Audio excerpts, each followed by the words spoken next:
नमस्कार प्यारे बच्चों।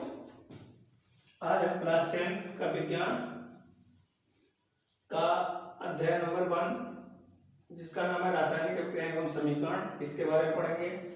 इसका पहला वीडियो हमने अपने चैनल पे अपलोड कर दिया है, जिसको मतलब करना चाहिए, वहां जाकर आप पढ़ सकते हैं। तो आज का ये दूसरा वीडियो है हमारा। तो इसमें सबसे पहले हम जानेंगे रासायनिक समीकरण। रासायनिक समीकरण क्या होती हैं,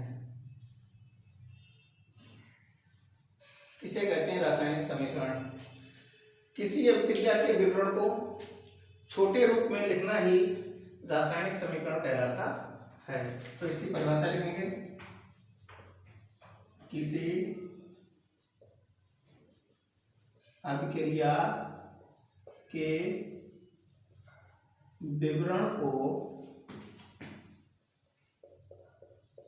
छोटे रूप में लिखना ही रासायनिक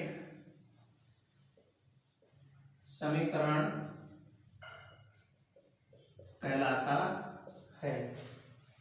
क्या किसी अभिक्रिया के विवरण को छोटे रूप में लिखना ही रासायनिक समीकरण कहलाता है। अब यहाँ पे इसका एग्जांपल देखेंगे, जैसे जिंक ऑक्साइड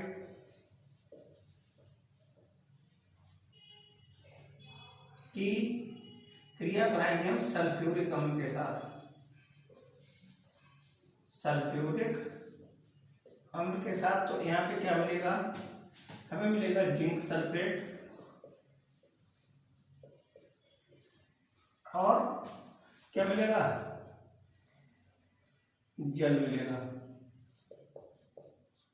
तो ये क्या है, रासायनिक समीकरण है। क्या जिंक सल्फेट को हमने सल्फ्यूरिक अम्ल के साथ क्रिया कराई तो हमें जिंक सल्फेट मिला और प्लस क्या मिला, जल।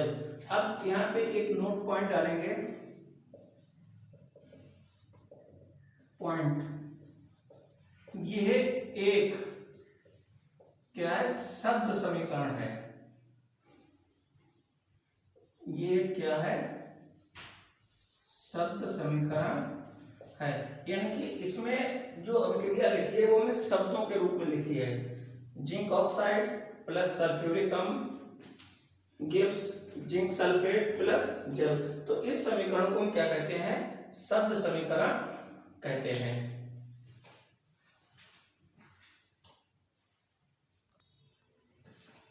अब आगे है इस रासायनिक समीकरण को लिखना। तो यहां पे हेडिंग डालेंगे, रासायनिक समीकरण को लिखना। किसी भी रासायनिक समीकरण को लिखने के लिए उनके शब्दों के स्थान पर उनके सूत्रों का प्रयोग किया जाता है, जिसके कारण वो समीकरण सूक्ष्म हो जाती है, छोटी हो जाती है। तो यहाँ पे रासायनिक समीकरण को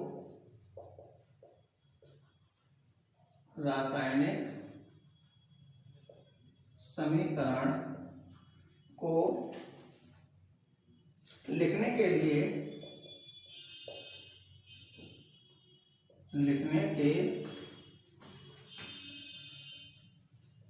लिए शब्दों के स्थान पर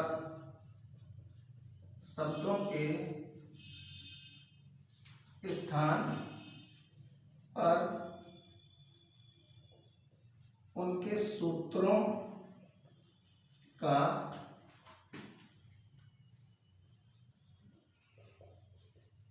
उपयोग किया जाता है, जिसके कारण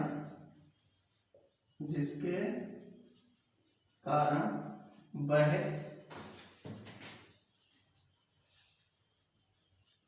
समीकरण छोटी हो जाती है। क्या लिखा हमने, रासायनिक समीकरण को लिखने के लिए शब्दों के स्थान पर हमने जो समीकरण शब्दों के रूप में लिखी थी, जैसे जिंक ऑक्साइड प्लस सल्फ्यूरिक अम्ल, क्या प्राप्त हुआ हमें, जिंक सल्फेट और जल प्राप्त हुआ। तो इनके स्थान पर अब इनके सूत्रों का उपयोग करेंगे, जिसके कारण इस समीकरण को लिखना काफी सरल हो जाता है। तो एग्जांपल यहाँ लिखेंगे, जिंक सल्फेट का सूत्र क्या होता है, ZnO, सल्फ्यूरिक अम्ल का होता है H2SO4। ये सब सूत्र हमने 9th में पढ़े होंगे। Zinc sulphate ZnSO4 plus H2O, जल का सूत्र होता है H2O। ये हमारा जिंक ऑक्साइड, सल्फ्यूरिक अम्ल है, ये जिंक सल्फेट, और क्या प्राप्त हुआ हमें, जल। तो इस समीकरण जिंक ऑक्साइड के हमने क्या, जिंक ऑक्साइड के सूत्र का उपयोग किया ZnO, सल्फ्यूरिक अम्ल की जगह हमने इसका सूत्र लिखा H2SO4, जिंक सल्फेट की जगह हमने इसका जिंक सल्फेट का सूत्र लिखा क्या होता है, ZnSO4 और प्लस जल।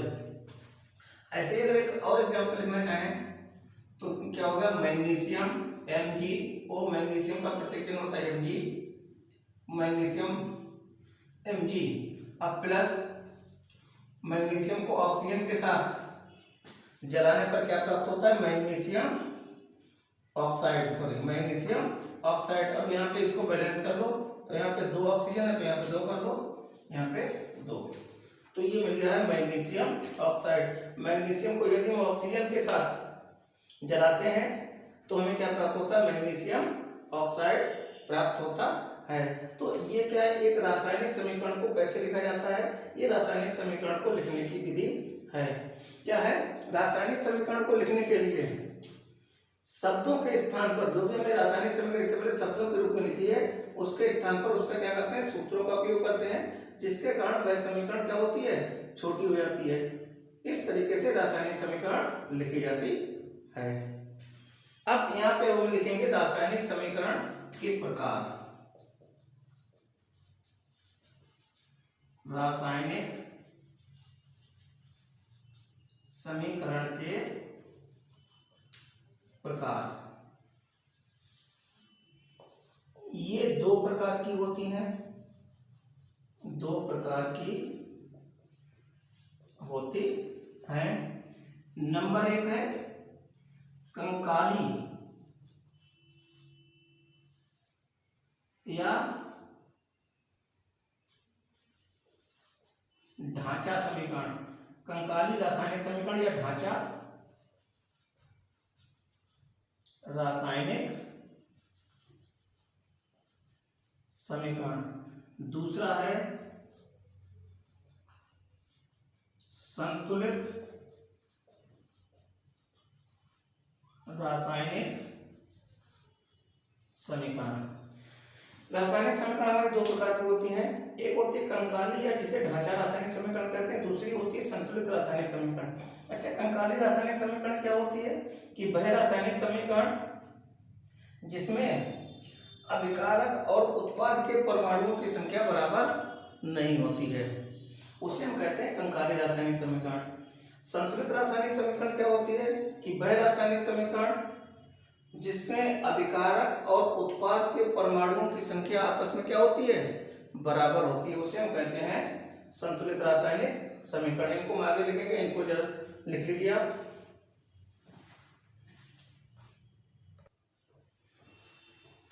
अब हम इसका पहला प्रकार पढ़ेंगे, क्या है, कंकाली या ढांचा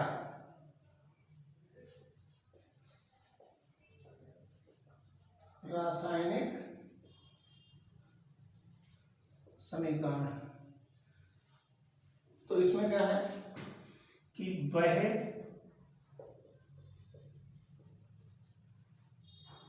रासायनिक समीकरण जिसमें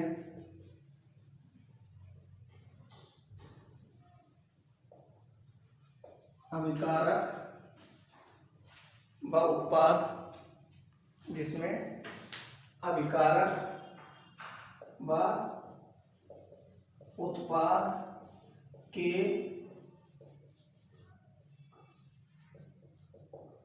परमाणुओं की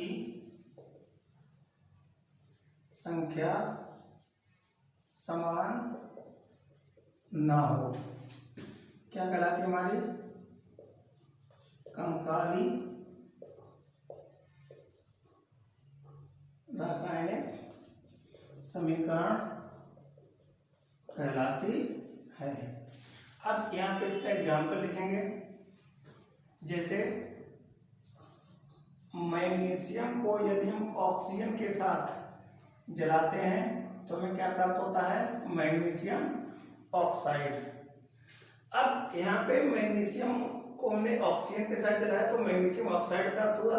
अब मैग्नीशियम ऑक्साइड कितना प्राप्त हुआ ये मतलब नहीं है हमें, लेकिन हमें क्या प्राप्त हुआ, मैग्नीशियम ऑक्साइड प्राप्त हुआ। अब यहाँ देखो मैग्नीशियम का एक परमाणु है, इधर भी मैग्नीशियम का एक परमाणु है, ऑक्सीजन के कितने परमाणु हैं, 2, इधर ऑक्सीजन का कितना परमाणु है, 1। तो क्या परमाणुओं की संख्या बराबर है, नहीं है। तो ये समीकरण कहलाएगी हमारी कौन सी समीकरण, कंकाली समीकरण या ढांचा समीकरण। हमें मैग्नीशियम और मैग्नीशियम को हमने ऑक्सीजन के साथ जलाया तो मैग्नीशियम ऑक्साइड प्राप्त हुआ, कितना प्राप्त हुआ इससे हमें मतलब नहीं है। अब जैसे एक और लिखेंगे, हाइड्रोजन और ऑक्सीजन की क्रिया कराने पर क्या मिलता है हमें, जल। क्या प्राप्त हुआ, जल प्राप्त हुआ। अब कितना प्राप्त हुआ, कितने अणु प्राप्त हुए जल के, इससे हमें मतलब नहीं है। हमें क्या हुआ, हाइड्रोजन और ऑक्सीजन को जब हमने क्रिया कराई तो हमें क्या प्राप्त हुआ, जल।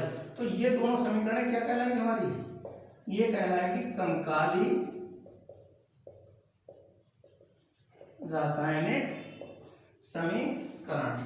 अब दूसरा है हमारा संतुलित रासायनिक समीकरण। संतुलित रासायनिक समीकरण। अच्छा, संतुलित रासायनिक समीकरण क्या होती है कि वह रासायनिक समीकरण जिसमें अभिकारक व उत्पाद के परमाणुओं की संख्या बराबर हो। क्या लिखेंगे कि वह रासायनिक समीकरण जिसमें अभिकारक व उत्पाद के परमाणुओं की संख्या क्या हो, समान हो। संतुलित रासायनिक समीकरण कहलाती है। अब यहाँ पे एग्जाम्पल लिखें, चलो इसी को ले रहे हैं हम। मैग्नीशियम को हमने ऑक्सीजन के साथ जब जलाया तो क्या प्राप्त हुआ, मैग्नीशियम ऑक्साइड। अब यहाँ पे देखो मैग्नीशियम और ऑक्सीजन की क्रिया कराने में क्या मिला, मैग्नीशियम ऑक्साइड। अब यहाँ पे ऑक्सीजन के 2 परमाणु हैं, इधर ऑक्सीजन का कितना परमाणु है, 1। तो इधर हम ऑक्सीजन के 2 परमाणु बनाने के लिए पूरे को क्या कर देंगे, 2 से गुणा कर देंगे। जैसे ही हमने ऑक्सीजन के 2 परमाणु है तो मैग्नीशियम के भी 2 परमाणु हो गए, तो यहाँ पे मैग्नीशियम को भी 2 से क्या कर देंगे, गुणा। अब जैसे इसी को ले रहे हैं, हाइड्रोजन और ऑक्सीजन की क्रिया कराने पर क्या मिला, जल। अब यहाँ पे हाइड्रोजन के 2 परमाणु हैं, इधर भी हाइड्रोजन के 2 परमाणु हैं, ठीक है। ऑक्सीजन के 2 परमाणु, यहाँ पे ऑक्सीजन का 1 परमाणु है, तो इधर भी ऑक्सीजन के 2 परमाणु बना तो क्या करेंगे, 2 से गुणा कर दिया। अब यहाँ पे तभी 4 हाइड्रोजन होगा, तो यहाँ पे 2 से इसको गुणा कर दिया। तो ये कहलाती है हमारी संतुलित रासायनिक समीकरण। या एक इसका एग्जाम्पल और देख लो, नाइट्रोजन और हाइड्रोजन की क्रिया कराने पर क्या मिलता है, NH3 अमोनिया मिलती है। अब यहाँ देखो, अब इनके परमाणु बराबर करो। यहाँ पे नाइट्रोजन के कितने परमाणु हैं, 2 परमाणु। यहाँ पर नाइट्रोजन के कितना परमाणु है, 1 परमाणु, तो इसको मैंने 2 से गुणा कर दिया। नाइट्रोजन के 2 परमाणु, 2 परमाणु। अब हाइड्रोजन के कितने परमाणु हो गए, हाइड्रोजन हो गए परमाणु 3 दूनी 6। यहाँ पे हाइड्रोजन के 2 हैं, तो इसको 3 से गुणा कर दो। तो ये कहलाती है संतुलित रासायनिक समीकरण। उम्मीद करते हैं आपको समझ में आया होगा।